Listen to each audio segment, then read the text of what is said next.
Welcome, everybody, to the Abington Conservation Commission meeting. Today is April 22nd, 2025. The time is 6:30 p.m. We're going to move some stuff around on the agenda. So first, we're actually going to do the building permit site visit for 4454 Linwood Street. I understand there's some people here who want to have their say about the property, and they weren't able to be here last time. But Nick, do you want to take it away for that?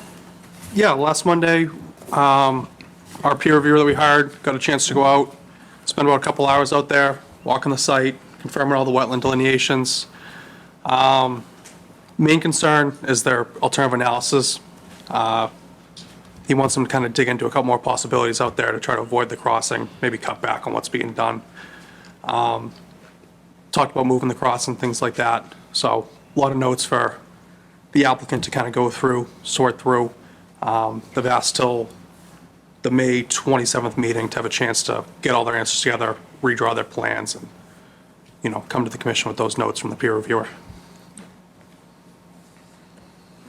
So he already has the comments, or is he's still working on them, and then he's going to give it to the applicant? He verbally gave all the comments. He's working on getting something written for them, but, I believe they're already working on it based off what he told them on site. And he's going to provide a copy of that to us as well. Yeah, once he has it all written up. All right. Is there anyone in the the public who has any comments or questions? Please come up to the podium. Yep, come up here. State your name and your address, please. Good evening, Janet Rafinsky, 135 Linwood Street. I wasn't able to attend the first meeting, but the information that I've been given is that this project is being fast-tracked, clandestine. Abutters were not notified about the project, and there is the concern about the impact on our community. We understand about the wildlife, the water, the traffic, the impact on our property values. A project of this type, which seems to be done without the community being properly informed about it. There just seems to be something that is being fast-tracked to the advantage of the developer, and the abutters are not being kept abreast of what's going on. That's absolutely not true. Okay. He missed several meetings, and when he did finally show up, we made him re-advertise and notify the abutters again. Nothing's being fast-tracked here. If anything, this has taken a lot longer than most projects take to get approved or denied. So there's nothing underhanded being done here. He's advertised 3 times to the abutters. And he advertises and sends letters to the people that the assessors say are abutters. Mm-hmm. So I don't know if you are or not. Well, I'm at 135, so I don't know. would be further down the street. Yeah, so you're not in a butter. Yeah. So that's why you didn't get notified. Mm-hmm. I think, are you referring to the letter that went out from one of the residents? Yes. Okay, that was all addressed because I think what it was that planning had some dealings with that company. But as far as conservation goes, we haven't fast-tracked anything. Nothing is being done. If anything, we hired an independent wetland scientist to go down there and look at everything that they submitted.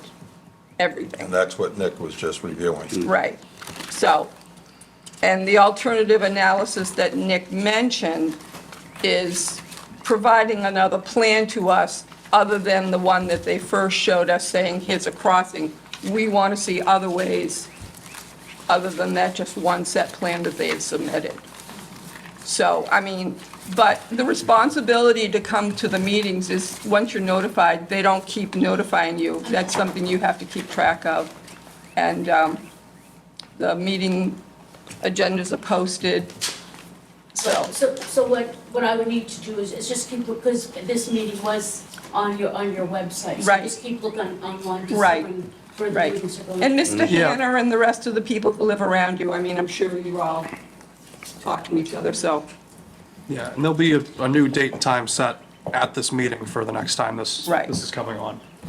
So if you're here for the next few minutes, you'll know exactly when to come back. Thank you. Okay. And you can always call us or email us, and we'll keep you updated. Thank you. You're welcome. Anyone else? Can we know what You wanna come up to exactly the- independent reviewer? Up to the mic and introduce yourself, please. Name and address. Elise McMenamin, 9 Hunts Pond Lane. I know that they have to provide a alternative plan, but can we get a synopsis of what happened? I know that they were testing the pond to see if there were river-like features. They were gonna see about the wetlands and recreating them because it would cause Buffer zone. buffer zones on our properties. So Right. can we hear a little bit more of what happened with that? Part of the replication area that they were proposing was already a little wet. So they are already talking about moving that. That's something that was gone over. Once we have everything together from the peer reviewer, that will be something that will be presented. It's going to be public. You're welcome to come in, take a look, ask for a copy. Okay. Did they test the pond for the river-like features?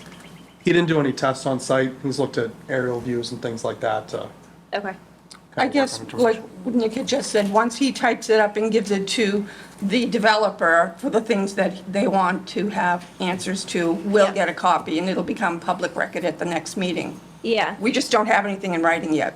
Because I still just want to reiterate my concerns about how many, like, from my house, I can see orange tags on trees that are near my property. I just want to reiterate, near that wall, we've tried building trees before, and it was not sustainable. So they're knocking down a good amount of trees, and that's a big concern. Are you sure they're not are they survey markers or wetland markers? I truly don't know. I just know I see a lot of orange, flags on the trees. Yep. And then also, I still stand by, if you look, they sold it for a 2-plot lot, and they're trying to build 3 houses. I also think about everyone that's probably here for it. I understand we want to bring in, more people to the town and everything, but it is going to probably raise our property taxes, which are already pretty high. Yeah. And what, for a profit gain, they're coming in here, trying to build some houses, sell it, make some money. But I just don't think that it's the right area. I know someone had mentioned a couple of other people have tried to build on this property before. Mr. Hannah said that. Yeah, and failed. I'm going to reach out to the planning board to see why that failed, to see if there's any validity there, because if the projects didn't go through because the town said that they couldn't build there, then that's probably important information to know. But yeah, I just want to restate my concerns that I just don't think that it is an area that is buildable. Right. There's a lot of wetlands. Right. Like I said before, we have 11 acres and we can't do anything with half our acreage, and we respect that, and we respect the conservation, the wetlands. Right. So I just wanted to reiterate those concerns. And that's the purpose of us having a peer reviewer, is Yeah, that no, we rather than appreciate you guys, so, just, they'll go in and they'll look at everything, yep. so. And then the beavers, just kidding. And the beavers. Don't forget the beavers. There was a lot of tree chew for the beavers. Did you see any? Oh, yeah, there's Yeah. quite a bit in there, yeah. Yeah, Yeah, it's pretty clear. Yeah. thank you. Thank you. Anybody else? That's it? Okay. All right. So that's going to be May 27th. Well, we'll see, right? Because he's gonna have it written up, then give it to them, and they said they would have, Yeah, May A 27th, they response said by- they'd be able to come back and respond to it. so they will be at the May 27th meeting. Yeah, and I think it'd be good to give Okay. it time, everything like that. Right, so we can have I don't think we have to set the meeting, we'll just say that there will be a meeting on the 27th. Yeah, it's continued to May 27th. I don't think we need to vote on it. No. right? No. Okay. So it'll be May 27th, will be the Okay. next scheduled meeting. It may not be May 27th if they decide to continue to a next time, so. But as of now, it'll be May 27th right here. Did they not come tonight? No, they No. weren't required to come tonight. Right. This We is- just had it on our agenda just to review what Nick saw out there. May 27th is the earliest. Yeah. Yes. Right. And if they need more time to discuss, like, come up with alternative plans, or sometimes they just have a response that they write saying, no, this is the way we want it, that could happen. But it might take a while if they have to come up with several alternative plans. So I would say May 27th would be the earliest, but it could get continued to a different date if they need more time. So our agenda will be posted several days before the May 27th meeting, and I suggest you check that to see if they are actually on there. And you can always call the office and someone will answer you too. Thank you. Okay, anything else? All right, we'll move on to notice of intent after the fact filed by National Grid to emergency utility. Do you want Oh, to yeah, bring yeah, these yeah. two up? Okay, yeah, so actually, I'm gonna move a little bit more around. Discussion on cease and desist for 680 Summer Street. Hi. Hi, you want to come up to the podium? Or my laptop to do a PowerPoint to make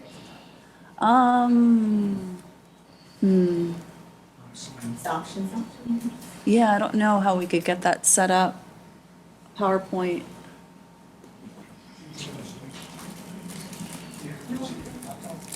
Are you on Zoom? Okay, okay.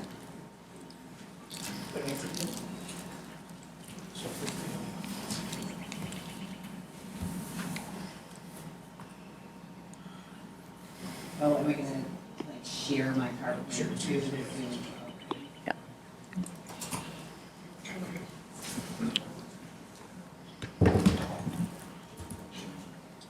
I'm Tarina Darby. I am the owner of 680 Summer Street.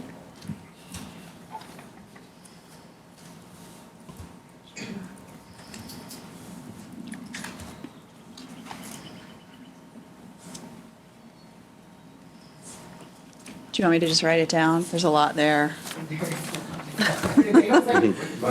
of all, I need to get connected to internet.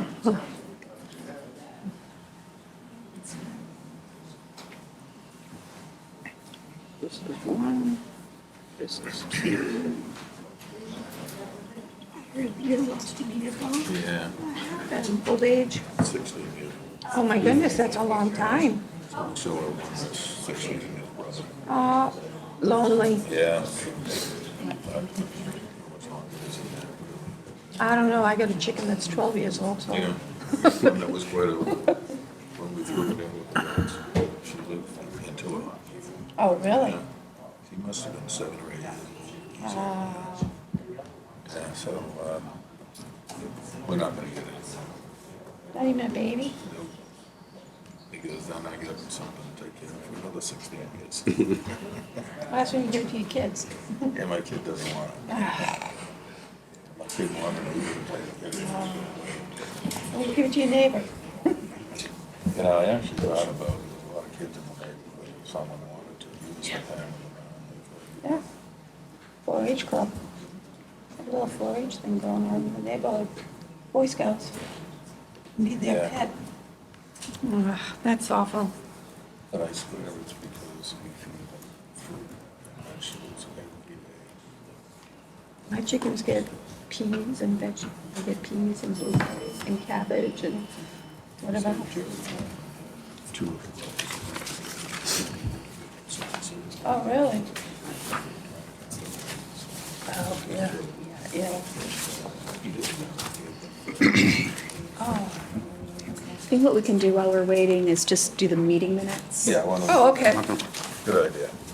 And I did Did everybody look at them? glance at those, yes. So what do we have, 3, right? Yes, February So, 27th. yeah, let's take them individually because, so it was me, Rich, Jean, and Lynn. All right, so. Make a motion to approve the minutes from February 27th. Second. I have, we need to take a roll call. No, just, So John and AJ have to abstain because you didn't attend those meetings. You weren't so appointed Rich, yet. you were here with, okay? Okay, second, and all in favor? Aye. Aye. Aye, okay, great. Down. March 12th, 2024. Again, it was Lynn, Rich, Jean, and me. Again, I'd make a motion to approve. Second. All in favor? Aye. Aye. Okay, and March 26th. Same thing. I wasn't No, there. You weren't here. No. Oh, that's all right, we still have to approve it. Motion to approve. Second. All in favor? Aye. Okay. All right, so that's done. Getting there. How many more minutes do we want? I have to do April. I got almost all of April done, so the next meeting. I am ready Okay. when you all are. Okay. Hi there. Hi. Could you state your name and address again? Yep, Tarina Darby, 680 Summer Street. Okay, thanks. Thank you. Oh, go ahead. Please, please. Go ahead. Oh, I thought you all were going to remind me of like why I'm here today.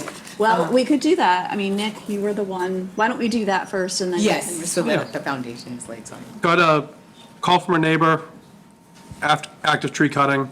There's a stream that kind of runs through the back of the property. Probably, it was run at the time, it's probably intermittent. This is kind of Cook Way, the newer subdivision. Believe water kind of runs from there, and all these houses along Summer Street, gets down across the Rockland line into a wetland there. Trees were out cutting. It wasn't clear cut, anything like that. Kind of trees getting spotted out, a lot of clearing, a lot of mulch being down from trees being chipped. Asked them to stop, come here. Seems like they stopped and packed right up, and now we're here. Okay. Thank you. Okay. Thank you. I was like, let me make sure I got all three. I just heard something else in there that I didn't know. Hi. Hi. Didn't know that there was a stream there, which is part of what I'm going to go into. I am a local nurse here. I work 2 full-time jobs. I'm a single mom. My kids are here with me. I was just trying to get rid of some dead trees that have fallen. If you guys are familiar with Summer Street and the blackout that happened a couple of years ago, and there was flooding, my house is the house that had 2 trees that fell onto Summer Street and blocked all the traffic there. So around our teeny tiny little home are several trees that have been falling. And then more recently, one of them knocked out our back gate, which prompted me to say, all right, I need to save up money. And in addition to like beautifying my yard and fencing it in, because I have a dog also who people are also familiar with in our neighborhood because she keeps escaping because of the tree that knocked it out.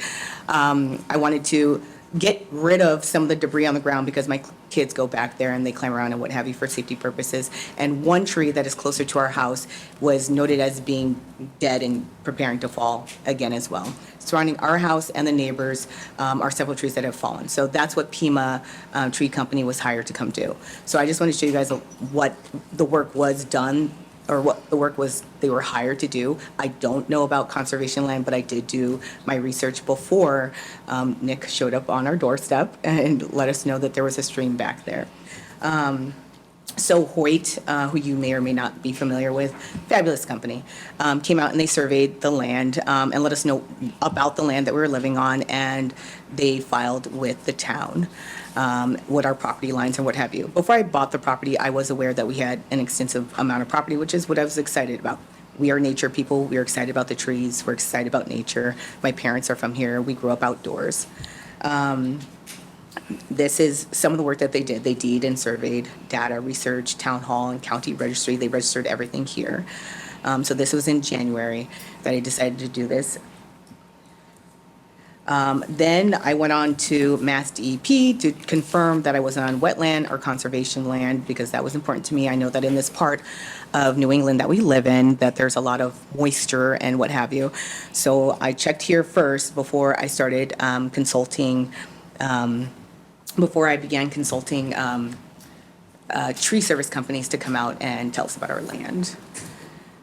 Before I hired Pima, after consulting 5 different companies, I did another check with NWI, which is the National Wetlands Inventory, to triple confirm that we weren't on wetlands, because our land does get like a lot of water, and our sump pumps out a lot of water. So I just wanted to be double sure that that wasn't the case. So these 2 websites I checked against what was surveyed, and I didn't see anything. But now I know that there's something under there that's important. So Pima was hired to come prune trees because we have several trees that have broken branches, dead branches, or what have you, that were leaning on top of our roof as well as our neighbors' roofs. And I talked with both my neighbors about this to the left and right of us before we did any pruning or what have you. They also came to remove an extensive amount of debris from 2 trees cut down by the neighbors behind us, which is the neighbor that made the complaint, and they felled it onto our property. This was the bulk of the work that Pima was hired to do, and that is noted by the 2 red areas in the upper area. I have more photos to show, and anybody's welcome to come see the land and note where the base of these trees are. I have before and after pictures of these trees that were on the property. I never talked to the neighbors about it because it wasn't a big deal. I don't have a lot of time in my life. I just wanted to make the yard better for my kids and I. There are 2 ginormous trees that fell due to natural causes. One of them is going into our neighbor's yard, and so we wanted to take care of that because it's on his property as well as ours. And then there's a 3rd larger tree that is the one that knocked out the back gate, which is allowing our dog to escape all over the neighborhood. And then there is a large tree, which is what Nick noted as having been cut down, and that is a tree that is wood chipped. And that tree, which I then measured after learning that you can't do any work within 100 feet of a river or a water area, it's 103.25 feet. Please come measure it from that underground water area where Nick noted. The rest of the work that they were to do was literally to clear up dead trees and what have you, or anything that might be of danger to the children. And then from there, this is me just noting, like, the majority of the work that they were doing was removing this large tree, which this is not the full extent of it, that is from over the property line in Ellen's yard. I have footage, if you all want to see later on, of the entirety of the amount of trees felled from their property onto mine as well as my neighbor's yard. And then I did do research about wood chipping before we did it. It was not just a beautification. It wasn't a spur of the moment decision. I actually researched it. However, I am aware that you all probably know better than I do about wood chips, but I did do some research to think about what could I do with these trees that were being removed from the ground. Instead of just sold somewhere or what have you, could we return it to where they're from? And the research that I did showed that wood chips provide soil improvement, plant growth, sustained carbon release. They actually improve stormwater management, removing pollutants from the drainage water. They can suppress weeds and provide soil moisture. So I did put a lot of thought into this before I even hired the company to come. And that's all. Thank you. So just a question. Yes. The 2 trees that were felled by your neighbor, they felled them and just left them on your property? Yes, there's more to it, but I'll put it this way. I am a peaceful person. They've hung out in our backyard for many years. I don't care as long as they don't interact with my children in any negative or harmful way. Did not bother me whatsoever. Yes, they're blatantly there. There are multiple stumps from clear cut into, and then the bases are also on top of that cut, and it's been over the years. I've lived here for 6 years. I don't care that much, so I just didn't say anything. And last summer they were on our property, cutting up trees on our property. I'm not going to say that they cut down, but they were cutting up trees on our property. We didn't say anything because I truly just don't care. I don't have the energy. I don't have the time. I don't, what have you. As long as they don't mess with my children or my dog or me, I don't care. It's nature. It's beautiful. It's a beautiful area that I'm trying to maintain. The answer is yes. So where is the river? Right, You can pull the Yes. plot plan up? Yep. pretty much, the stakes are still there. It's right along the Yeah. property line in the back. And it's actually a river? Roy was running, it's definitely not a river. It's a stream. It's probably intermittent. It was running when I was there, but It's it running. wouldn't surprise me if it's dried and out. There's a soon. drought. It's dry. It's dry. I watched that because when I moved in, the neighbors 2 houses down from us came and told us about the land and how it was farmland. It was pretty cool about how it's farmland, and then there is water somewhere there, but also that there's trenches. What is it? The farms have something dry trenches or Swales. something. something like that, that there's one to the left of our property between ours and Ryan's, next door to ours. I'm trying to rejoin. Give me one moment. But the water's pretty stagnant. And there's three of us that meet at a corner, and it looks like a stagnant lake. Sorry, let me reconnect to my internet. How did this come to us? Neighbor called. The neighbor that cut down the trees onto your property then called you? You'll have a chance. Everybody will chance to speak.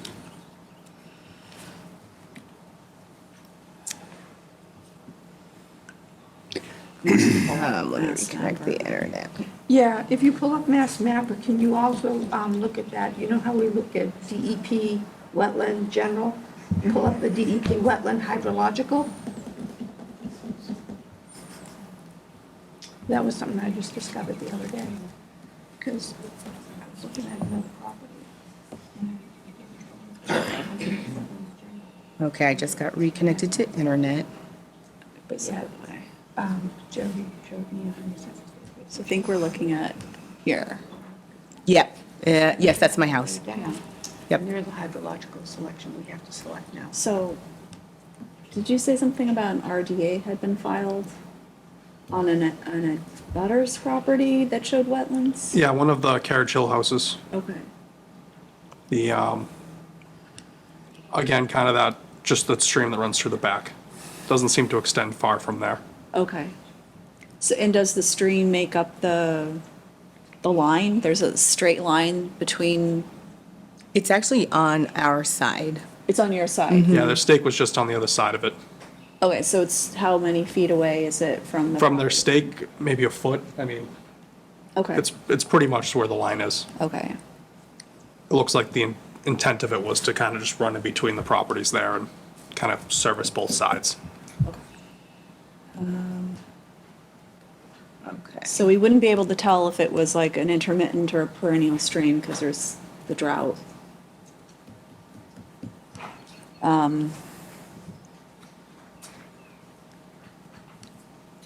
Oh. Yeah. I'm gonna guess it's, say right there. That's 224 Is the work feet. complete? So our property line is, not sure where so the plan outside. where there is moisture or where there is a body of water that is stagnant and just sitting there, our property line is, I have more pictures, but I don't want to shuffle through everything, is our stakes and the cement blocks for it are right on the other side of where this dip exists. So how far, And then their trees that are felled are right on their property line about like between, because there's a shed that was built that's 20 feet from our property line, and between that 20 feet and our property line are multiple felled trees. So they're falling over the intermittent river? Yes, So they were removing them from the river? I cannot speak to that because No, I. the company you hired? Oh, no, just on, they were cutting it at our property line and removing within our boundaries. So the river is within your property line though, right? Yes. So were they working within the river? Not to my knowledge. I also have, do you want pictures? I have pictures of No, but that would be where an issue would have come about. And that was my understanding when Nick, Right, because Arrived. I can see, I'm all for cleaning up property, I'm all for, but as soon as they're bringing in equipment and now they're cutting, if it falls across the river, now you're, did not know it was a river because you cannot tell that it is a body of water. Right, That's where the confusion came in. I was like, what is happening? right, and right completely now? understood. But Sorry. if they're coming in and now they're trying to clean up trees that are across this river, now they're working within That body of water, which they within could be that causing riverbed. debris and what have you to Exactly. happen. Now we're within issues. That is likely, that's a whole different set of issues versus cleaning up hazard trees to the house. Yes, that I understand. So that's likely, if it's a hazard tree to the house, property, power lines, utilities, by all means, that's what we can work with. But now when they're going into what's considered a riverbed or Yep. whatever, that's where the issues get created because anytime there's foot traffic, equipment, In work, that within water. all of Yep. that. Yep. Now they could be creating damming, disperse, I don't know the exact geographics of everything there. Right, which I really would love for you guys to come, please look at the So property. all the trees cut down that you wanted down? There was one, and it's down. Okay. But there's That is still- true, but I still want to clean up the land back there, yes. And the problem with cleaning up land in an area that's flooded is that actually. It's not flooded. Okay. It's not a flooded area. Is it, My side, where we actually play every day, where the grass is where the flooding is. That area back there is not flooded. Their area where there is considered a river, that is where there is a body of water. And it literally is at the back of the property. There is a pooling at the triangle of the property next to the Why don't you one point behind out, us. point it, So so we had a fence that was about here. This is where a tree fell and knocked it. sorry, Oh, it's like. Oh, it's Did a, I do that? it's a touch screen. Sorry. Where's my house? It's a 680. Wait a second. I'll zoom back. Oops, out. That's awesome.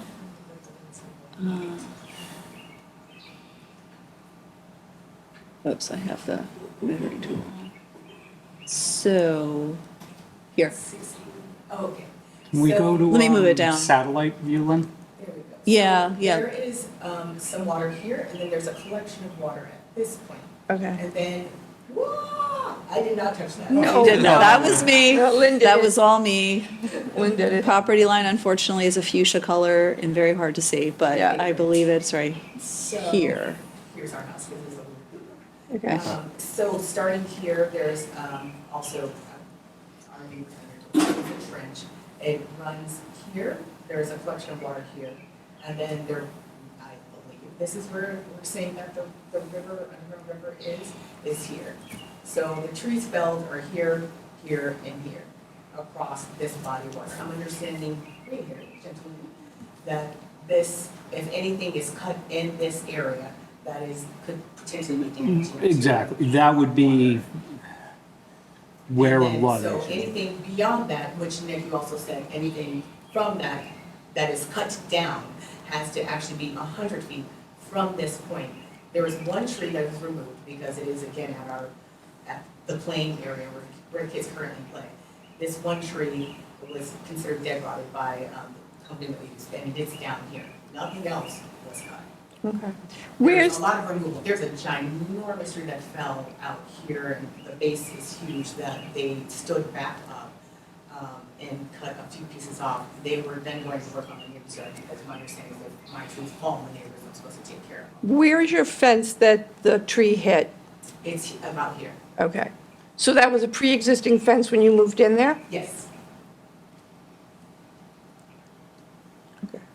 So what I was trying to do is this area, not remove all the trees, not flatten out the area. We weren't leveling this area, but I was trying to clean up as much debris as possible because I do go back there with my children. I do Okay. go back there with my dog. Yeah. all right. Was that 100 foot, are you talking about the buffer? Yeah, and the fence is probably 125-ish from the back, the black chain link.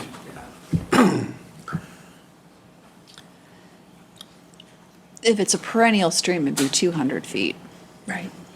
But, but we It's- don't know if it is. no, we don't know, but still, there's a buffer system for all wetland intermittent.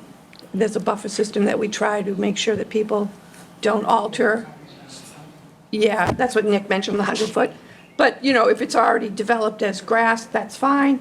But when you try to go and do more into a buffer, this is when you can start changing what a buffer system does as far as absorbing what water is there. So when you start removing underbrush, ground covers to make it neat, that alters the buffer, and so water doesn't get absorbed as quickly as it should. It doesn't filter the water as it should.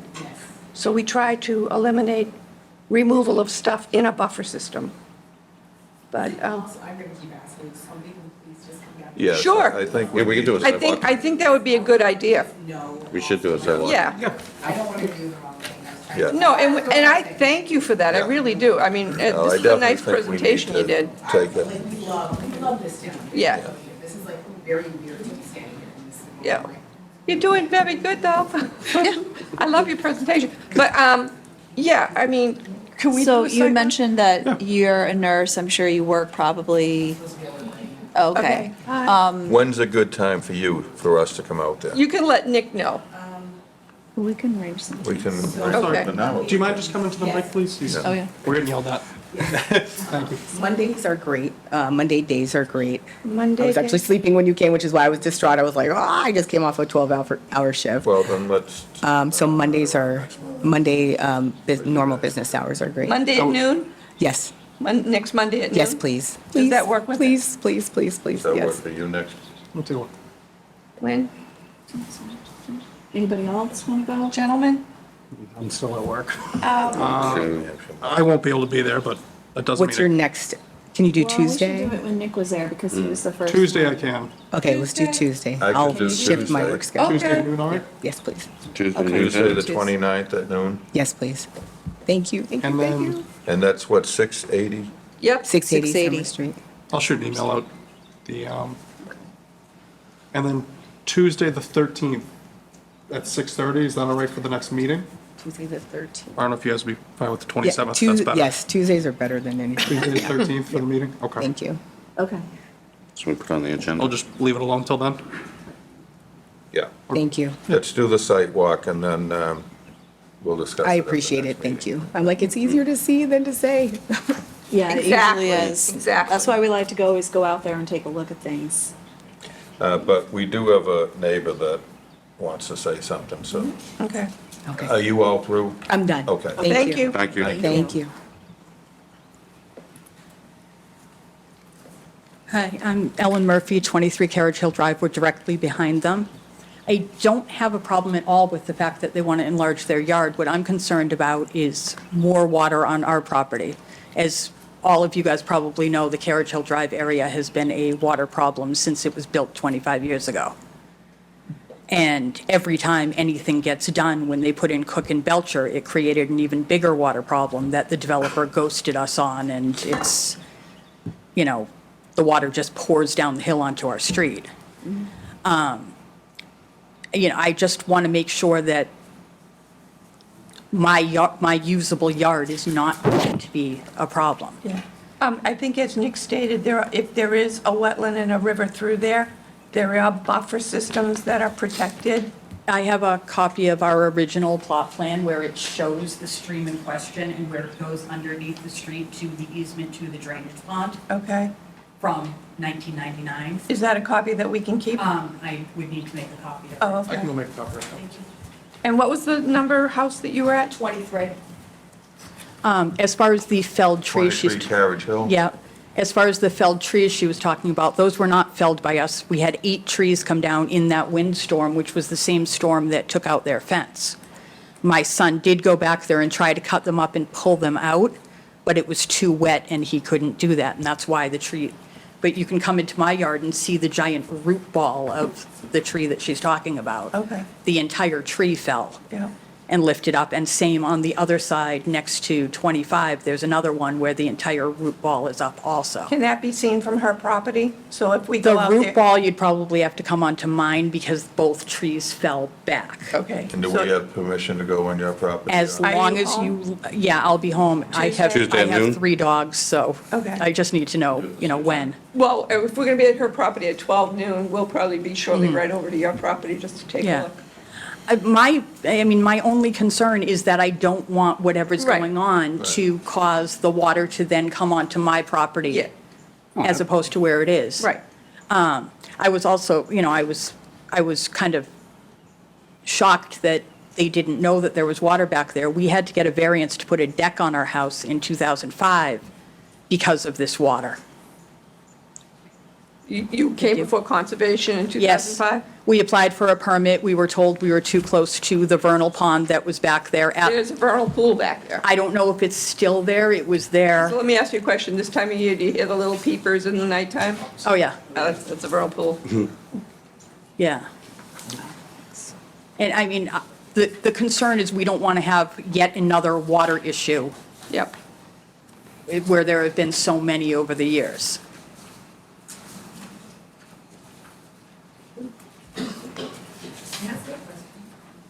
Sure, come on up. Sure.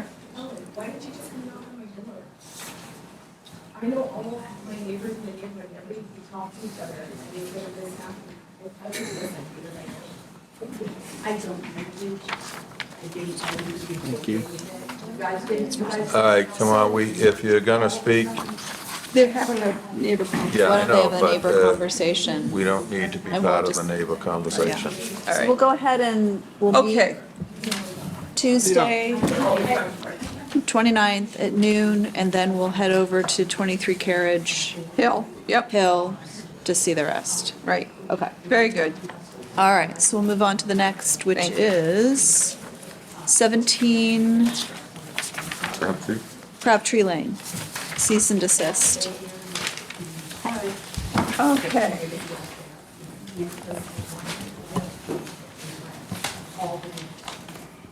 I'm Deborah Allison from 17 Crabtree Lane. Deborah Hold on. Allison. Deborah Allison. Ladies, can we ask you to continue your conversation outside so we can keep the meeting going? Thank you. Thank you all. Thank you. Thank you. Okay, Ms. Allison? Hi. So I guess, Oh, Nick, you want to describe what happened? yeah, Yeah, again, this one started with a neighbor calling about tree cutting. Swung out there, this one I knocked on the door. I think Noel was home, so I left my card. This one was a little more extensive, more of a clear cut type situation. You can see water was actively pooled throughout the yard that was cut. I haven't been on the site yet. Nobody was home, so I didn't venture beyond the driveway, but. I have plenty of pictures I can share with everybody. Yeah, that's good. Yeah, and I can show why the water's pooling. So I can start it on your. Is this one set? What? Is this just one set of those? I only have one set, yeah, Yeah. there's multiple pictures in I'm there. gonna start with the chair. Okay. So I just bought the house in October. I just moved in December. October 20. October of '24. I just moved in December. The previous homeowner was the original homeowner. They never cleared the backyard. I asked them if it was conservation. They told me no. They said they just never had a need to. It wasn't their primary residence. They had a house on the Cape, so they never cleared it. But all the neighbors have all cleared, landscaped, put pools in, put basketball courts in, have raised their property up. So it all pools into my backyard. It's because everything is raised up and I'm low. In fact, neighbors, and I just found out there's a stream under there. I have no idea where it is. It's somewhere near the property line. Nick, you told me. I have no idea where it is. You said there's wetlands and a stream. Yeah, I mean, if you look what's up on the screen there, it's a wooded swamp is how DEP defines it. What is the wooded swamp? I don't, which, So here on Mass Mapper, we can see this is your house right here. Yes. Okay, so all that sort of weird bluish, tealish thing, okay, those are all wetlands. they're all wetlands, Yeah. okay. All right, so, So your neighbors on either side, you can see, especially the ones closest to, what's the street down here? That's Bayberry. Bayberry, all right, so like their pool is outside of the wetland area. okay, but I have, all my neighbors have pools. On the other side, they have a pool as well, Yeah. and they have a basketball court. Can you go back to that? I'm And I did speak with the previous owner, and they said the water pooling got worse in the backyard once they put in their pool 2 years ago in their basketball court.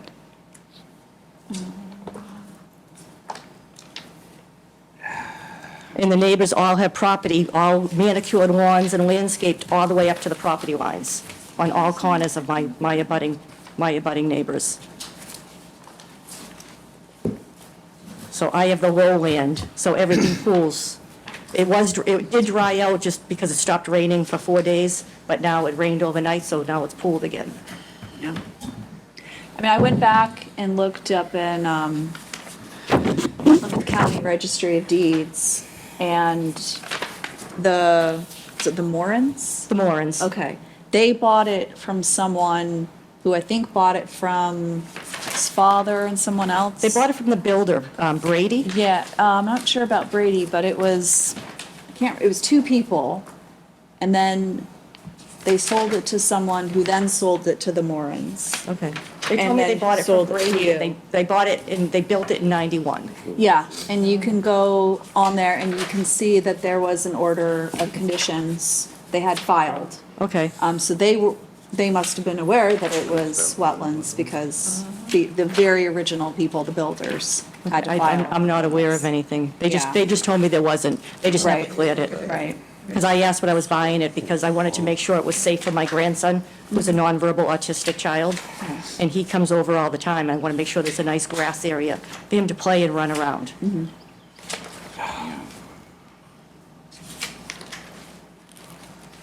So that was recorded on the deed in the registry of deeds? I called the registry of deeds. They said there was nothing. If you like, it's kind of tricky, so to find out, because you can't look at it by address. You have to, I've never been able to figure it out by how to do it if you just type in an address. But what I do is I start with the current owner, see who they sold it to, who owned it, who did they buy it from? So who it did they says buy on the it from? registry of deeds that it's wetlands or conservation land? Yeah, if you 'Cause go back. I called the registry of deeds, Plymouth County. They connected me to Rockland Registry of Deeds, and they said there's nothing at the registry of deeds that indicates any type of wetlands or Well, it's not- conservation for the property. It's not going to say you have wetlands. It's going to be things like order of conditions. Oh, okay. If they had filed with the Conservation Commission, that has to be recorded at the Okay. registry of deeds. Yeah, I'm not aware of It's not any going of to tell that. you there's wetlands, like she said. I mean, I just bought, like I said, I'm not aware of any of that. I'm just trying to make some yard for my grandson to play in, to have a nice yard like all my neighbors do. Yeah. But right now, I just have wet because it pours in. In fact, my neighbors, and I don't know about the stream, but I just went home before I came here, and they have pipes running into a little stream on the corner of Bayberry from their So I think we backyards. need to set up So a they site filter plan. water into this, whatever the stream is. Yep. I think the best thing, we need to go out and take a Please. look at it, too. Definitely. So, I don't know, are you available Tuesday? What days are good for you? I work every day, but I can try to make arrangements. If I can meet you at like a lunchtime, I can ride home at like 1 o'clock or. Well, it stays late until 5, 6 o'clock. Well, we're going out at noon anyway, so Yeah. why not go over here at 1? Yeah, well, I mean, if it Yeah. wasn't good for her, I mean, she said she could. But Yeah, what I can, about a I can, weekend? I work in Braintree, I can run home. But could you do it on a weekend? So you don't have to run away from, not run away from work. I mean, Sorry. Braintree I to don't want to take you Abington out at on your noon weekend time either, is so not I an don't easy know, trip, you know, but- it's whatever works. Yeah, I mean, if people can want to go on the weekend, if you're okay with I that. can do that too. I can do whatever works. Yeah, that way, I mean, John and AJ can take a walk out there. Yeah, as long as I don't have soccer, I could do Saturday. Yeah, Yeah, I can, or even, I don't know what time you get home from work either. I get home about 5 o'clock. I have no problem coming over Okay. in the evenings too and Yeah, taking. because even like out back, the people have been dumping, that's why I cleared, it was 34 years of grass clippings out there. And I had, everywhere, just debris. So I had that cleaned out just to make it, cleaner. And the people in the back of me, my abutters, they do the same thing. They dump all along the property line. So it's piles. On Bayberry? On Hancock.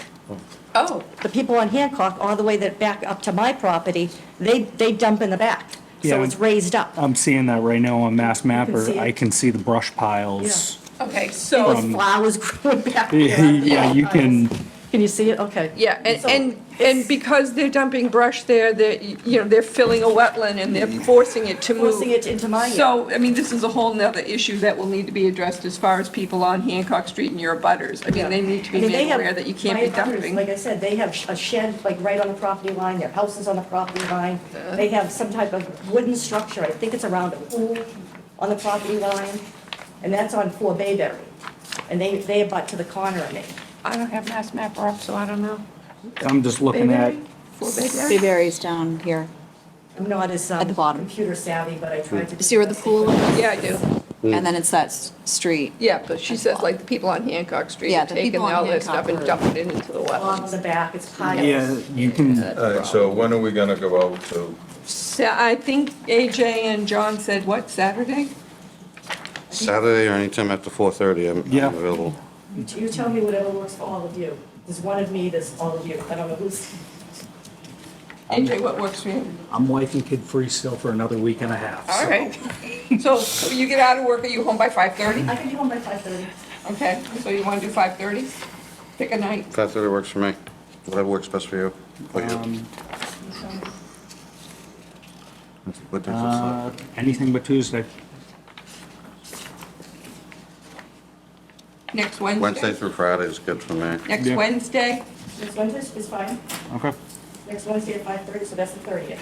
Yep. April 30th at 5:30. And what's the address for this? 17 Crabtree. 17. I will not be there. Okay. I might need a ride. You need a ride? The May 13th meeting all right, too? Yes. Okay. Do you hear the people? At 5:30, Oh, you yeah. said? Hello. Yes, 5:30. Wednesday?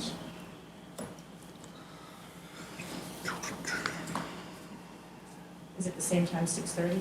The meeting will be, yeah.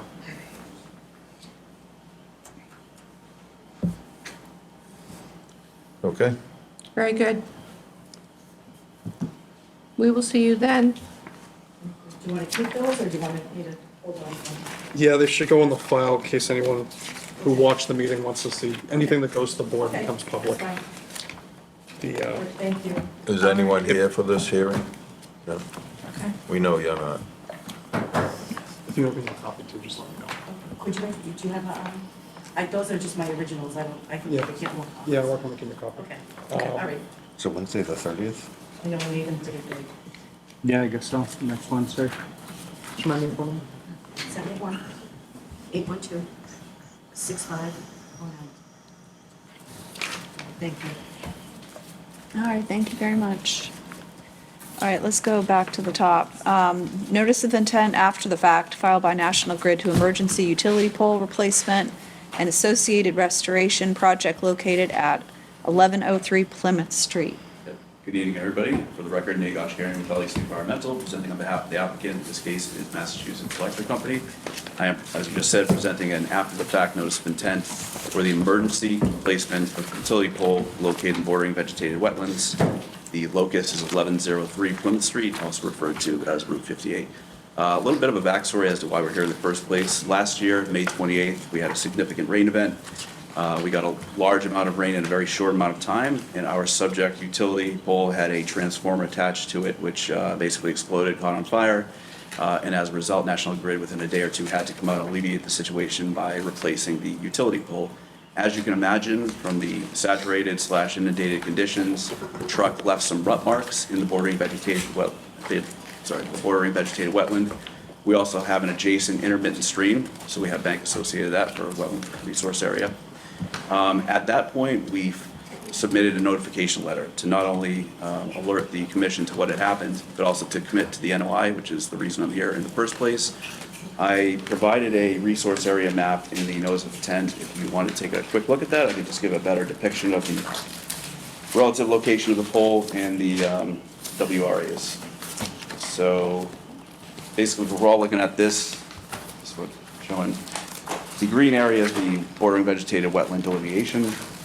The blue dots are the delineation for the bank to intermittent stream. The red hatched area is the area that was affected. This is in the bordering vegetated wetland, also the 100-foot buffer zone, the BVW, and bank to intermittent stream. And then the actual pole is in the southwestern vicinity of the bordering vegetated wetland. We also have some pictures we included which kind of provide a nice compare and contrast. The photos were taken immediately after this incident occurred, and then subsequent, I think in September. I've been out there myself. You can't even tell anything happened. We applied a diverse wetland seed mix in the area, and everything has grown back. I am, that said, going to be back out there later this year and into 2026, providing the commission with photos at both times. That's really all I had. If you wanted me to touch on anything, I'd be happy to, or take any questions. Thank you. Jean and Rich and Alex, do you remember getting a letter from them about this? I don't. Did you guys ever inform us that this happened? Yeah, I can provide that again, but Okay. Basically, in conjunction with National Grid, we forwarded the letter, just saying that we were going It's to, in not the part of your future, filing here? commit. I don't think it's actually in the NOI packet. They I say can in certainly here that provide they that. did it on April 5th, 2024. So you I did, don't think you there's a did copy of contact it. us. They say they did it, but I haven't had a chance to look back and see if we received anything. I mean, we had an issue late last year that involved National Grid, and they did call us to let us know what was going on, and they filed an after the fact. Okay. But I don't ever remember getting a phone call or anything, but maybe it was in correspondence. I don't know. It could have been in correspondence, but I don't really recall. I don't remember it. The amount. So that would be, I know National Grid is a big company, but they should be contacting us if they hadn't. Which gets to the point of, it's great that you've done the wetlands restoration. It looks very nice. You'd mentioned that you'd be providing us with a report with photographs at the end of the 2025 and the 2026 growing season. Correct. But we typically would have it at the beginning and the end. Right? Beginning as in 2025? Right, yeah, so beginning of 2025, Well, end of yeah, 2025. spring and a fall report. Spring and fall, right, Okay. reports, not just end of the. Right. Of the Not year. just end of year, okay. Yeah.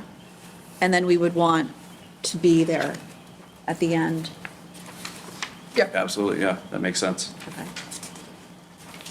What's the work that's pending? None, just Just basically. monitoring? Just monitoring, yeah. The That's the only reports? remaining item. The pole has been replaced in full, there's no other work to be done. Okay. The restorative measures have been completed. The The only thing pole that's was- left is me to visit the site, 2 or 3 more times before the end of next year. So the pole was replaced and the old broken removed? Exactly, it was replaced within Okay. 2 days, I think, of it Okay. actually catching on And fire. the old one? My mistake, I thought I heard you say you were going out for additional site, Gotcha. so. Yeah.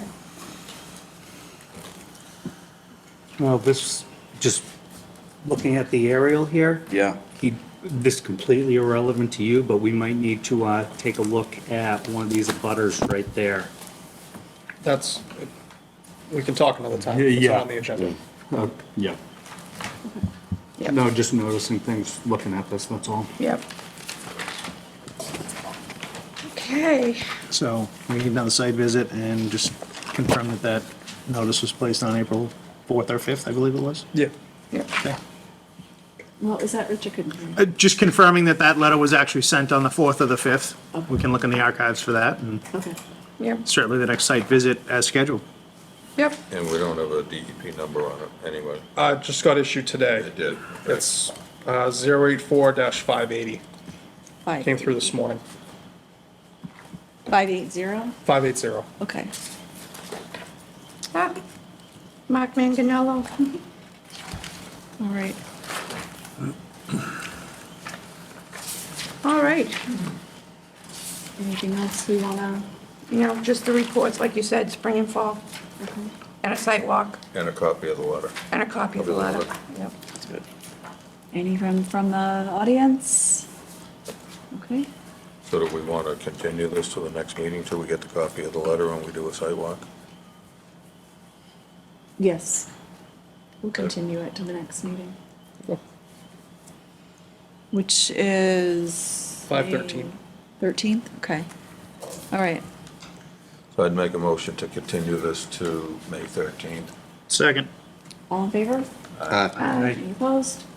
Unanimous. So we'll get the letter. Yep. We'll do a site walk before the 13th, Okay, and then we'll vote on it. Want the spring and fall reports? Well, Yep. that'll be Yep. part of our order of conditions. Okay, good.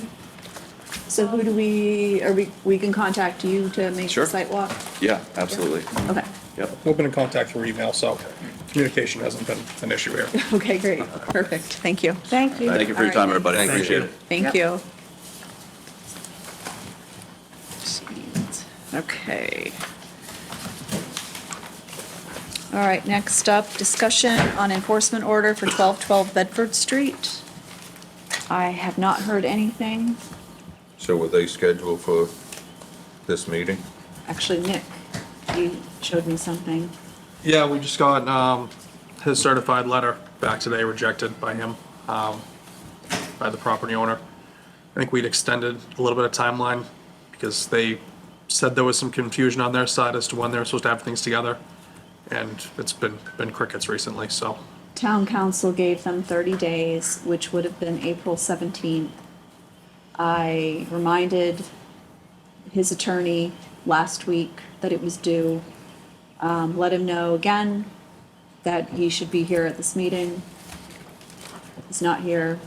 He had asked for, he made a records request, right?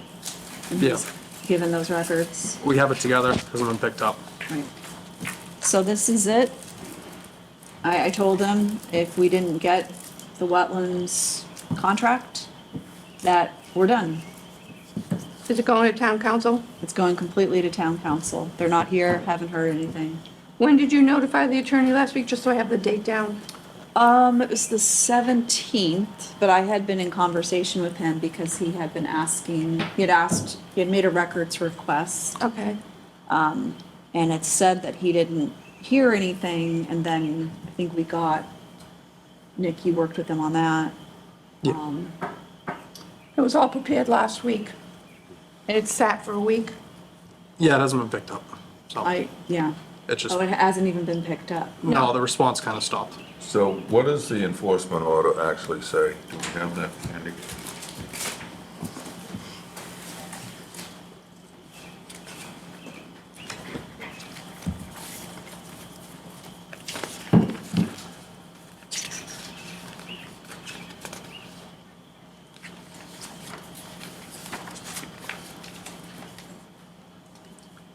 Submit a signed contract by March 11, 2025 from a wetland scientist that includes the start date for work. Provide the commission with the completed wetlands delineation and restoration plans by June 11, 2025.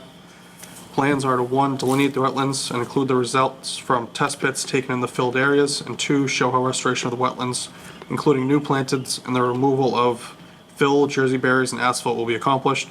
Restoration complete by September 1st, 2025, followed by 2 years of monitoring. All materials must be immediately removed from the wetlands and the associated 100-foot buffer zone. And that's another thing too, he still has a pile of mulch right up against the Jersey barriers, so they're still there. So what said June 11th, 2025? June 11th is when we're supposed to have the delineation plans and the restoration plans in hand. So we're only April. March 11th, we're supposed to have a signed contract from wetland scientists, including a start date for work. Which that's what they were given an extra month for, and Yep.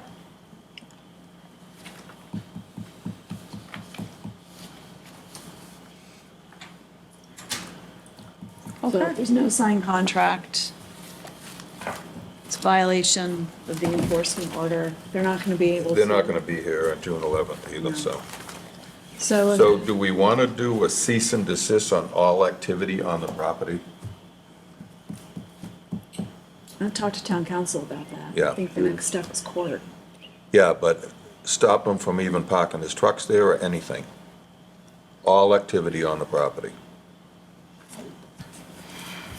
I think that would be wise to have town council. Yeah, when you talk to him about that. Yeah. Because why should he still be using that when he's ignoring us? Exactly. Is it him using it or tenants? No, Doesn't matter. The He's a tenants, I landlord. think, are gone. It's his truck. It's his property. Okay, It's well, his I know it property. doesn't matter, but I would feel bad that we're hitting, Yeah, It's no, his it's property, his it's truck, not- it's property. okay. Yeah. It would matter to me because if I was paying renting property and my landlord wasn't doing his due diligence and now it affects my business, And I would say in most cases, I would agree with you, but this has been going on for 11 years. no, I completely. So, I mean, as far as trying to be, working with him, dealing with whatever, I'm sorry, my patience are done with Right, this. no, I'm not saying Yeah. working with him, I'm just asking, are they his trucks or a tenant? And they're his trucks, They're by all his means. trucks. Yep, There were a bunch of piles of mulch that were there, yep, and people who are renting them moved it out of the buffer, but there's still the one pile that remains, which I understand is Mr. DeAndre's. He still has it right up against. The landscaper Yeah. he was renting to supposedly walked away because they couldn't use it. yep, And are because they suing couldn't him, establish. according to him. All right, so talk to town council tomorrow. Anybody in the audience want to have anything to say? No? Okay. You want to come up to Come on the up. front? People. Elizabeth Reed, 26 Highland Road. Just one question, they didn't collect all the copies that you made? No. They asked for it. Yes. Yep. I copied it all, so I know. Took her 7 hours, right? It did. Yeah. 7 hours of photocopying public records request. And just that mulch pile is still in the back, and they still have that layer of asphalt that the, And that truck is still there? The truck is gone, there's a Can trailer. you come up here so people can't hear you when you're. Mr. Reed. Mr. Reed, sorry. Brian Reed, 26 Highland Road. The truck is gone, it's back on the other side on his property. Both things are his property, but it's over by his building. The trailer is still there, which isn't an issue, but the 3 inches of asphalt Yeah. is a major issue as far as I know, as far as wetlands. Well, my point for the cease and desist all activity is he shouldn't be using it even for parking the trailer, Right. you know? I mean, Yeah. he's just laughing at us and doing what he wants anyway. Right. So if we cease and desist all activity, then he can't even use the property. Yep. In what We agree. do we have to stand if he continues? Well, town council's gonna handle it from here. There are fines. Wasn't his lawyer looking for a loophole or something? Well, that's what I'm wondering, because his lawyer already tried to say we put a cease and Yeah, desist so, and cost him so lost they're gonna wages. waste money trying to go to court and doing that when they could be fixing the problem Absolutely. And ignoring us. and ignoring it, yeah. As far as we know, he is running no business on this property. No, I know that, It's all him. yeah. Right. All right, so you'll Thank you. talk to council tomorrow. Thank you, Mr. and Mrs. Reed. Thank you, Thank you. Mr. and Mrs. Reed. Okay, next up, discussion on enforcement order for 900 Adams Street.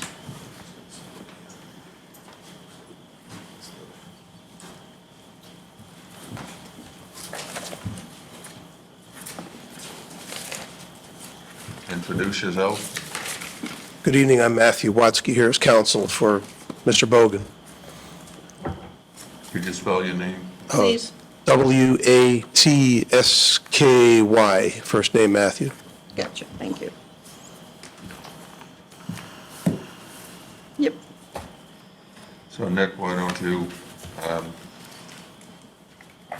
the town received a letter.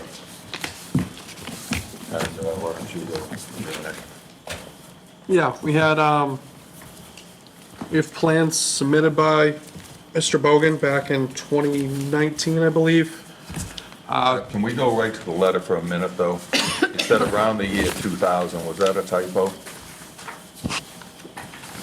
In the letter, around the year 2000, I worked with conservation agent to unclog the swale. Oh, yeah, that's a typo. Yeah, what year was that, you know? So I wrote that letter on my own, which probably wasn't a good idea. He was busy. And, So I'm just, what was the year? Because I know it wasn't 2000. I don't know, I have to look at the emails between. When did you buy the property? 18? Okay, so it was after 2018. Yeah. All right. I just wanted to clear that up because it said 2000. I know it wasn't 2000. Okay, Oh, is this the letter? yeah. That was sent to the chair of the Board of Selectmen. Oh. Oh. All right, Nick, why don't you tell us what you got? Yeah, Mr. Bogan applied with the town for an NOI, looking to do a commercial building up front of the lot. On that, it shows delineation that pairs up, looks pretty much, if not exactly, with what DEP has. 2019, the site didn't show any encroachment from the aerial imagery. and then all of a sudden the 2021 images, you can see the large area at the bottom there filled, a handful as you hook around the top of the site, and then even some up on that other side up the top left, which is where the industrial one was proposed. So somewhere between 2019 and 2021, it appears there was a significant amount of fill brought into marked wetlands. Was the fill approved by the planning board? I mean, if you bring in a significant amount, I mean, I think they have requirements for fill. Yeah, it should have been approved by the planning board. I don't know if they went. It's a good question for the applicant. Do you have any approval from the planning board for fill that was brought in for the property? As I stand here right now tonight, I don't know, but I don't see that as a Concom issue in any event. But, you know, to the extent that we need to Well, to it's seek Concom. approval from the planning board, we'll deal with it. So the commission issued an enforcement order to Mr. Bogan, and we met on the site with representatives of the commission. We were told to provide, under that enforcement order, a delineation of the wetlands, an investigation of the site where the filled material has been placed to determine the extent to which any wetlands have been filled. We were also told not to start doing any of that delineation until at the earliest, April 1st. So I've been coordinating this. I've had Mark Bogan retain the services of Garrett Tunison, who's a renowned wetland scientist who is very skilled at identifying soils. That's why I brought him in, is his expertise in evaluating the conditions based on soils. We have Mr. Tunison was busy throughout the state, really all through April, doing vernal pool studies, so he was not available in April to get out to the site. We have him scheduled, coordinated with him and a surveyor and an excavator to go ahead and do the test pits on May 14th, consistent with what the enforcement order told us to do. Once that test pitting investigation is done, I anticipate having a report prepared and submitted to the commission with a survey plan. The surveyor is going to be surveying the entire property boundary around the property and make sure that where he's identified the test pits is accurately located within the property relative to the property bounds and historic mapping. So I don't have anything to report to you yet substantively about the extent to which any wetlands may have been filled. But we're not ignoring the commission. The enforcement order was issued, and we've got the experts lined up to go ahead and do the work and get a report to you. I will say that there's at least one error in the enforcement order, and that's that it's referencing the order of conditions that the commission issued to Mr. Bogan on the separate lot, and asserted that set the wetland boundaries on the remainder of the property, and that, as a matter of law, is not accurate. There is no extant order of conditions for the remainder of the property. So the condition of the property that the order of conditions on is exactly the way it was permitted. There was filling on all three lots, it looks like. Who had this wetland flagged? Can't see it. Which plan is it? This was the 2017 NOI.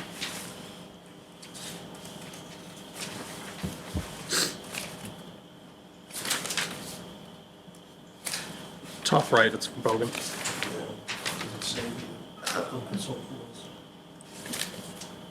Yeah, so that plan is not reflective of a wetland delineation that was done for that plan. That plan took the data off of a prior plan prepared by SciTech Environmental for the prior owner. But is that what was submitted when he filed for the building?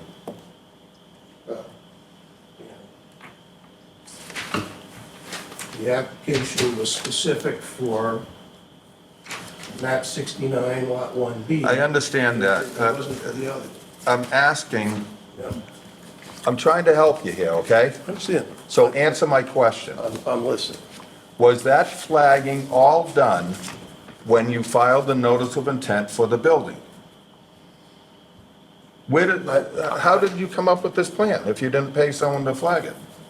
And my understanding, just from looking at that plan, so I'll research it more and I'll give you a letter response, giving as detailed a response as I can. But my understanding is that that plan was prepared using wetlands flagging that was done for a prior property owner with a plan that was prepared by a different engineer. And so Hardy Engineering prepared this plan for the parcel, the smaller parcel on the right-hand side, just using a wetlands delineation that had been prepared previously for the different owner, without evaluating the remainder of the site. So what did the notice of intent say? The flagging had to be current in order for a notice of intent back then.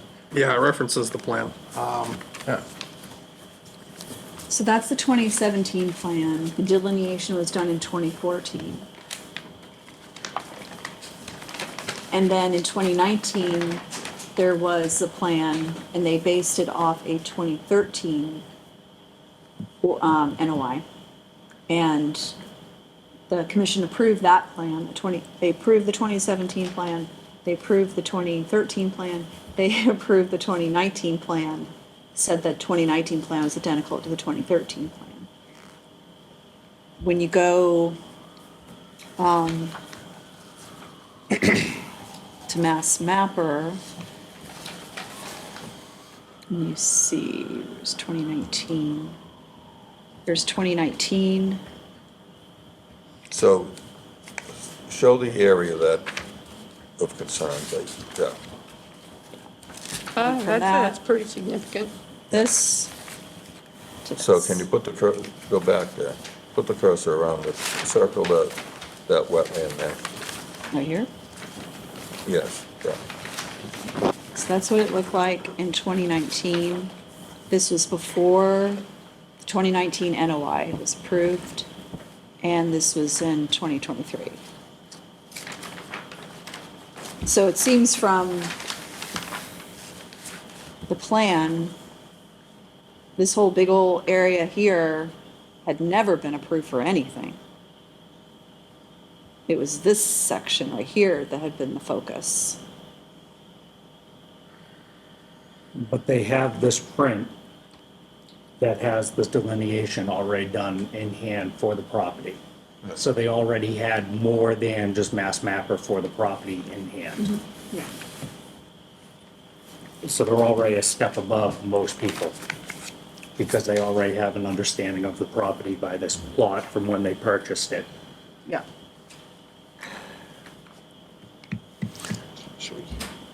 You understand that there's more to it than what you're considering right now. So there was a culvert to the south of this property that was clogged. But that's got nothing to do with what she was just showing there. No. Okay, so you unclogged the culvert. So unclogged the culvert, and then Mr. Bogan met on site with members of the commission who looked at the property and concluded it should no longer be considered wetlands, and he proceeded. Would it have been better practice to have filed an ANRAD application? Absolutely, it would have been better. So what we're left with now is having to figure out to what extent was the site actually wetlands after the clogged culvert was opened up and the site drained. And the way to do that is to evaluate the soils and the type of plants that were growing there. There were trees. So you have a historic satellite images showing mature trees throughout the site. What we're going to do is, I understand that when the site was cleared, it was not stumped. So we're expecting Garrett Tunison to evaluate both the soils and the type of stumps that are there, and to tell us whether they were wetlands facultative or wetlands dependent species or if they're uplands, and to tell us what type of soils they were growing in. And you can do that just from examining the soils. We've got to do test pits throughout the site, and we'll give you the data. Just putting this out there, you're saying he unclogged the culvert in 2018, 2019 period. This plot plan is done off of, the last physical delineation was done in 2014. I find it hard to believe that the culvert had been clogged for 2014 to 2019, all those years. That's our understanding, is that it had been clogged for a very long time. Yes. That's And our where is the understanding. location of that? Pardon? So you were saying along Route 58. 58, Down in- way down here. Okay, so It's, what's the distance? it's my understanding, it's right in the area just to the, hold on, get my points of the compass straight, just to the east and perhaps south of where the outdoor movie theater, the drive-in theater screens were located. So there's a part of this property, and looking at the screen that you've got there, it's really, I can't identify what's what from that screen. That's not showing me enough of the property. If you eliminate the overlay, I might be able to tell. It would take a lot longer than the course of 3 years from opening up that culvert for that area to dry out and the plant type to change, for it to no longer be classified So as. is this the, where the Well, theater was? I think it was, I'm not sure, I went online and was curious about the theater. They said it went up August 1st, 1959, and it was there for 5 to 6 years. And there's some website, people were reminiscing about it. Yeah, because you can kind of see the tree line opening there where the culvert, there's an intermittent stream that goes over towards the pond. There's a stream here. Yeah. Yeah, so I'm presuming that culvert crossing is right there by the train tracks. But, why don't we have Mark show you where the Yeah. culvert was? just a second. Yeah.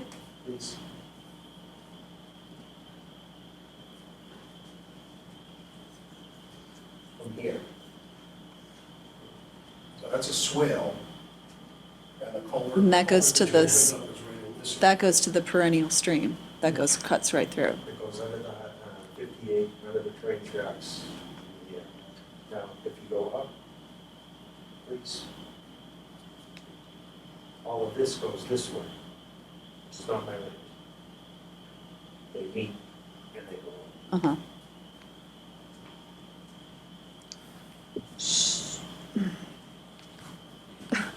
But a clogged culvert isn't gonna create that much wetlands. That's right.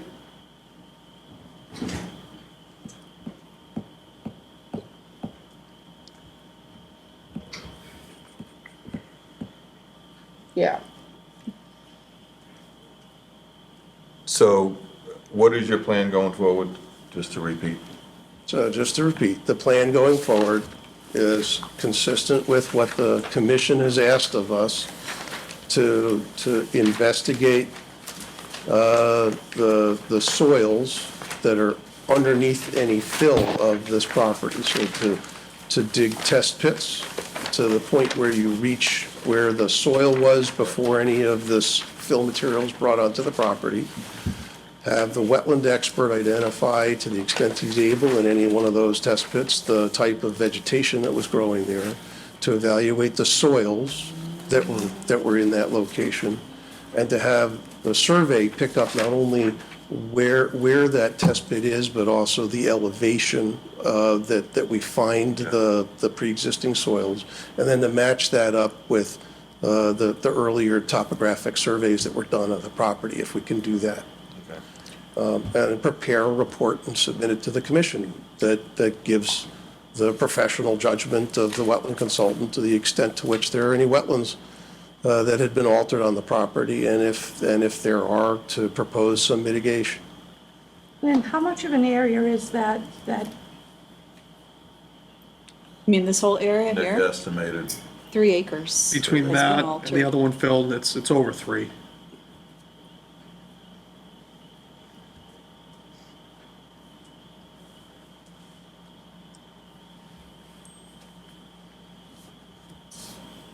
I'm just wondering if we should have somebody go out there. At the time of the test pits? Because it'll Oh, take a I long definitely time. think we should. It's not something where we could go for half an hour and watch. Yeah. And you've got a lot on your plate. Yeah, I don't know if, it's been done kind of in shifts or something like that, but So we might want to get a peer review. Yeah, my expectation is that Garrett Tunison and the surveyor are going to be out there for at least one full day, Yeah. taking enough test pits to be able to evaluate the property as a whole. And when do you anticipate that? Right now, that's scheduled for May 14. May 14th.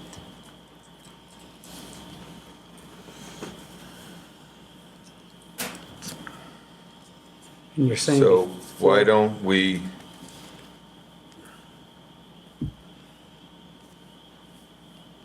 continue this to the May 27th meeting? that's by the enforcement order when they're supposed to be back here next. Okay, it says that anyway. Okay. Yep. But should we hire somebody?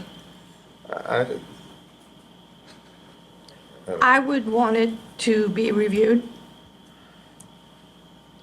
I think we should see what they come up with What their first, survey says. and then we can decide if we, I mean, if it's obvious, then what do we need a peer review for? Well, believe it or not, even though it has been rainy and we did have snow cover this year, we still are in a drought. So when soil test pits are dug, one of the things we learned when we took the online course for drought, we discovered Yeah. the drought advisory had said that any delineations or any pits, to ensure that they were done in a certain manner to show a true reading of what the soils were, which is what we did not do on another property, which we found out quite by accident. So that would be my reasoning. I did not know this, where a wetland scientist would know that. That's my only concern.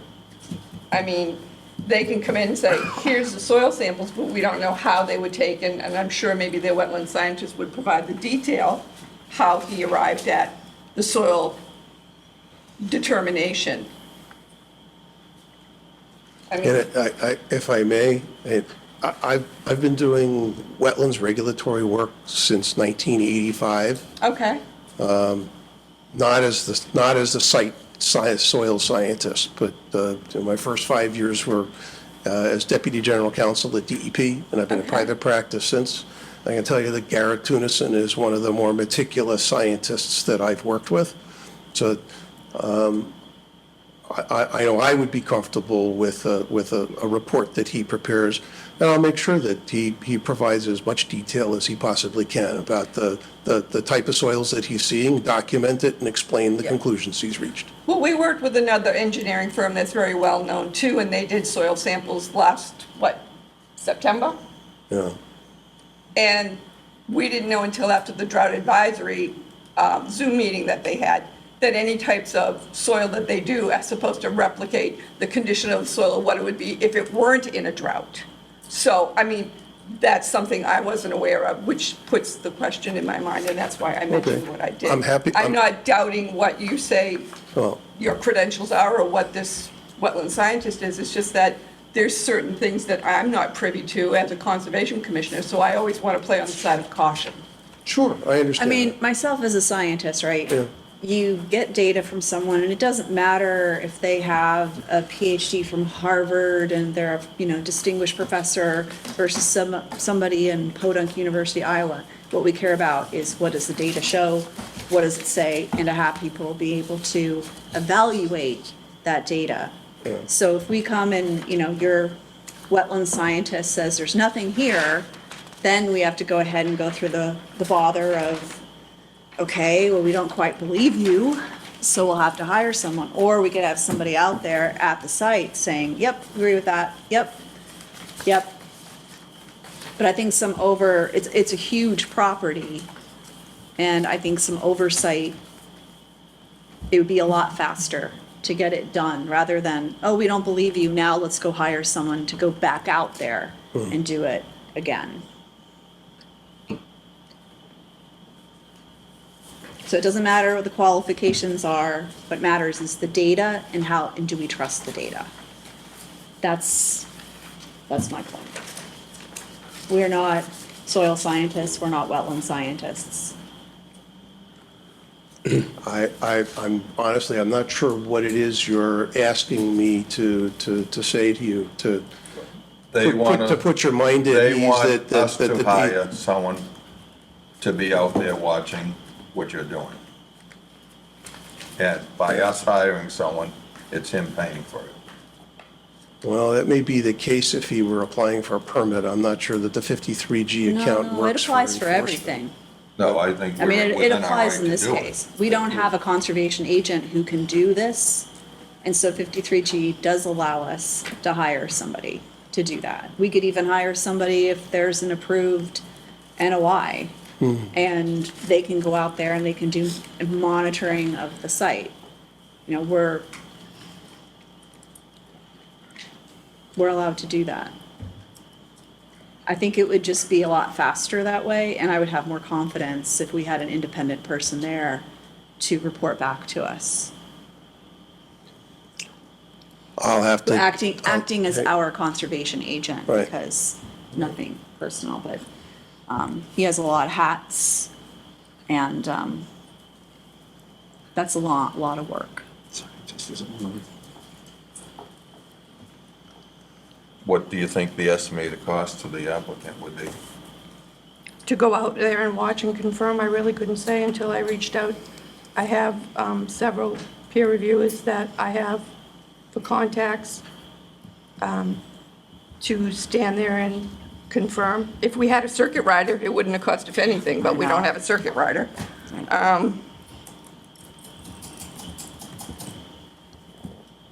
I would have to find out. It's not gonna be $30,000, that's for sure. No, God, no, no. No, but doing everything else that he has to do could very well be. I understand, but we are talking about 3 acres of wetlands. No, I understand that. But my point is, they might come back and say, yeah, it's obvious, it's wetland here, and we have to pull it out. You know, I just hate costing people money that might not be necessary. And I understand that, Alex, and that's one of my biggest things too, but on every single project that we've had a peer review on, we've always found that there has been room that information has changed significantly. So I am not in the position of being able to look at a soil sample and hold it against a Munsell chart or whatever and say, okay, this is what it is, this is what it's made up of. I can't do that. So the next best thing, in the interest of the town of Abington and what was done, that would be how we would go in the past. And like I said, we don't do it willy-nilly. It's because of the significance of the site involved here. My biggest concern, Lynn, would be is just because we know the time frame of, look at how difficult it was just to find a peer reviewer. No, because my peer reviewers usually get back, I mean, if I start tomorrow and I reach out, I usually get a response back within a week. So we're talking about May 14th, you said, is when you're scheduled to go out and do your wetland scientist? And we have a bunch coming back with no availability when we were trying to line up Linwood. Actually, I had 5 that I sent out and I heard back from 4. Oh, okay. So, no, Linwood was, Okay, I thought How we were much did having, Linwood cost? that was only $6,000 and that was a complete review with the beaver study and everything. And there was somebody who had, That was a what, huge, that 2,000? was, I think the proposal was 25. 25. I mean, you did make a good point in the reaching out to somebody and making I just certain don't want things to are drag this out scheduled. anymore in his favor. I know, yeah, I You know. I'd rather see it move along, Yeah. you know, I don't want to Right. see it drag out and cost Yeah. more than it needs to, you know? If he's already spending the money on a reputable person, credentials are there. I see both sides of it, obviously. And I see both sides of it. It just, I mean, I guess you could get a price. Yep. You know, it's not like, it kills me because it's not like we're talking about backing up to hundreds of acres of conservation land. No, we are talking about 3 acres of filled wetlands. And there is a fair amount Right. here. And that's not even counting the buffer zone around a wetland. And there's a perennial stream. Right, along you know. Cotter. So, I mean, it just, where do you want Can't to see go? it with this particular one. Right, no, I know. I'm trying to use, there's wrong and right, obviously, and that's what we're Right, saying. what's the purpose of conservation and what was it that we are supposed to be doing? Absolutely, and this is, absolutely. We're protecting the resources and the conservation land. Right. You know, and I'm right there with you, you know. We got, now looking at this plot of land, that upper corner, if he's 10 feet off, where are, this is where you and I never see eye to eye. Yeah, well, it's not so much the upper corner as much as it was when I was looking at this documentation here. And I'm looking at this and I'm going through this and I'm going, boom. Right. You know, and I look at this plot of land, he's likely Did you not see the this? only offender. You didn't Yeah. see this, did you? I'm sorry, I couldn't hear you. Did you see this? I don't know what it is you're looking at right now. That was emailed to Mr. Bogan. And, So this is what we're talking about. yeah, you were CC'd on it. So this was, showing the wetlands. Showing the wetlands. Oh, sure, I'm familiar with it. All right, and then, My response is that as DEP has made clear for forever, is that the Mass GIS mapping is not a regulatory boundary. Absolutely. And so that's information that leads you to want to go ahead and have the site inspected. You got to check it. And But that's what they the did way in wetlands are December. delineated is on the ground with someone who evaluates the soils and the Correct. vegetation. So that's exactly what we're going to do. And what Mark has told me is that he didn't scrape all of the stumps out of there. So I'm hoping that Garrett will be able to evaluate exactly what species is he seeing there as the stumps that remain, in addition to the in situ soils. And our understanding is that this entire area was a drive-in theater parking lot. And when That the was drive-in 60 theater years was ago. abandoned, in the late end of the 1960s or 1970s, something like that, it ended up being vacant. So what am I expecting he's going to find? The question will be, if does he find the parking lot material, whether it's gravel or asphalt? Is there hydric soils formed, like with an organic mat on top of it? What's the type of soil that's underneath the gravel? He's the expert. I would rely on him to tell me what's he actually seeing out there. I mean, I know how the regulations work, but don't, just like the commissioner said, don't ask me to take out a Munsell chart and tell you what type of soil it is and whether it's glade or it's got color. That's not me, that's him. And for a situation like this, it's like, yeah, as I said, in the perfect world, Mark would have had the delineation done after the culvert was opened up, and would have filed an ANRAD application and had it all done before there was alteration. But that's not the world we're in right now. So the best thing that we can do is go ahead and evaluate the soils and get a report prepared to you. My personal preference would be let Garrett Tunison go out there where the trenches are going to be opened up for him to go climb into and take his time and evaluate things and reach his conclusions. We'll prepare a report to you. And if your peer reviewer feels that the peer reviewer needs to get out there and see these conditions, him or herself, well, then maybe we need to open up new trenches. But I'm concerned that if we have multiple people out there, it just complicates things. So my preference would be just have Garrett get you a report, and if you have, for some reason, some level of discomfort with the report, or if your peer reviewer has some discomfort after reviewing the report, then we'll discuss it further. I am also going to take a closer look at the 53G provisions and see whether they are applicable to this kind of a proceeding as opposed to a permit application. I don't have an opinion on it right now. I'd have to go dig back into the statute. All right, so at this point, Gene is going to get a price from the peer reviewer, just so we have it. Okay. And we are meeting again before the 14th. Okay. On the 13th. 13th. You're meeting again. I thought you said you wanted us back here on May. We're meeting the 13th. Oh, you're meeting. You're supposed to be back the 27th. We have 2 meetings. The, Okay, I see. So you would be, So you'd my be point meeting is again on that- the 13th to choose someone. So one thing that I would request is that if you do get, request proposals from peer reviewers and you're choosing among them, to please give me a list of them. We will. Because Oh, I've been absolutely. doing this for so long and I have so many cases going on. There are some peer reviewers with whom I have a conflict, like might be an inactive adjudicatory hearing right now where the peer reviewer is an opposing party.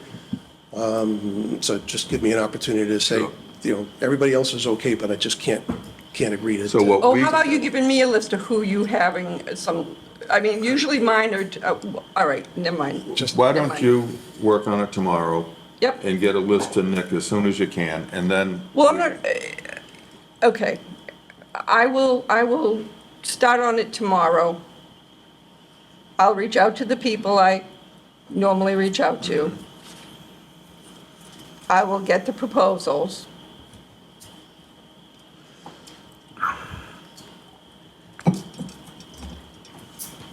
And from there, I will, I mean, I hate to put my peer reviewers out there because this is, it's It's okay. yeah. I will get my peer reviewers out, my peer reviewers, I will provide who they are. I'm not going to include any money totals or anything else, I'll just let you know who they are to Nick. He can let you know, Okay, thank you. and you can get back to Nick and let him know Okay, if you have any problems right, thank you. legally with them. Whatever, court issues or whatever. now, Mr. Chunnison, he's under contract for this? Yes, he is, Okay. And That who is was- he again? as is the surveyor and the excavator. And Yeah, his, 'cause what is March- the name of that company? Garrett Tunison? Okay, his name is Garrett Tunison, and his consulting firm is called Tunison Diaz, Yeah. Diaz? DIAS, I believe. Because March 24th, you said that he was under contract.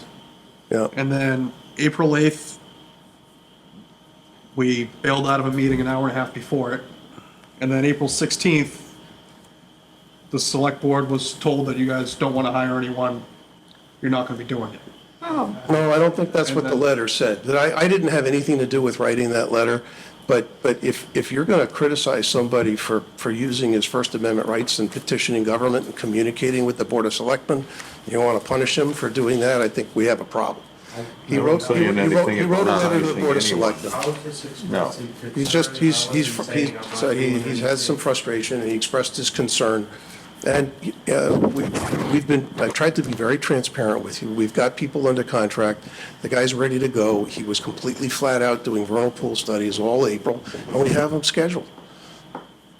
But you understand that we're the regulatory body that you need to be dealing I with. can honestly say, I don't understand how a lot of things work. Uh-huh. It's okay. But if you have any communication, if your council has any Can I call communication, Nick and say, hey, Nick, I got a call Nick, question?" you can, Yep. yep. Absolutely. Keep the chair and the vice chair Yeah. on all communications. So I apologize for that, going that out of order. Again, he was in his trial, my head's going 1,000 miles an hour, and All right, Okay. we get it. So let's Yeah. move on, and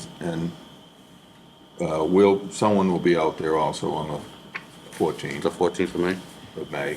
Yep. And we'll let you know about the peer reviewers, Okay. right? Thank you very much. All right, folks. Thank you. You have a good evening. night. Thank you. Thank you, Mr. Thank you. Bogan.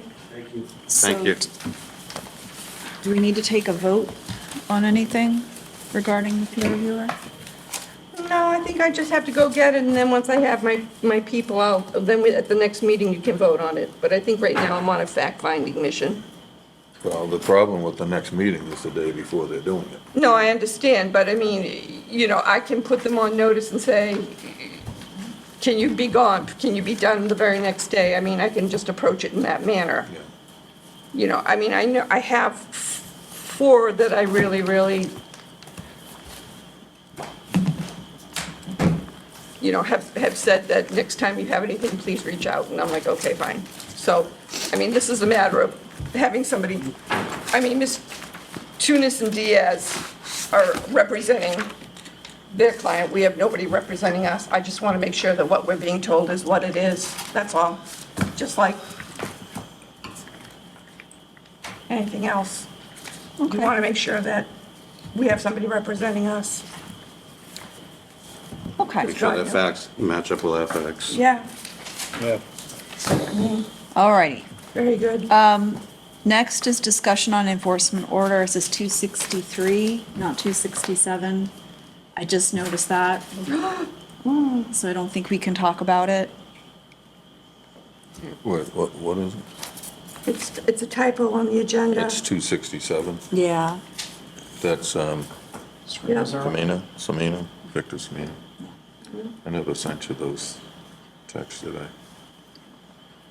So we will continue that until the next meeting.